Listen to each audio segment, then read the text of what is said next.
হ্যাঁ ভাই, আসিয়াছে সুদূর এশিয়া থেকে দুবাই ক্রিকেট স্টেডিয়াম হয়ে মোদের সোনার বাংলাদেশে জুনিয়র টাইগারদের হাত ধরে Asia cup, Asia cup, Asia cup, cup cup cup cup cup.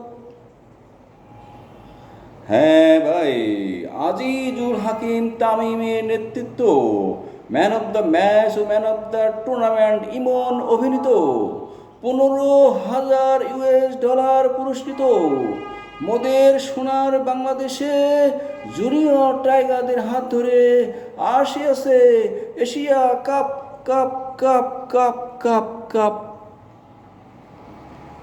হ্যাঁ ভাই, পুরো ক্রিকেট দুনিয়া নজরিত, অভিনন্দিত, আম্পায়ারদের দুর্নীতিগ্রস্ত, চির প্রতিদ্বন্দ্বী ভারতকে 59 রানে হারিয়ে বাংলা টাইগাররা নিয়ে এলো Asia cup, Asia cup, Asia cup, cup cup cup cup. অভিনন্দন।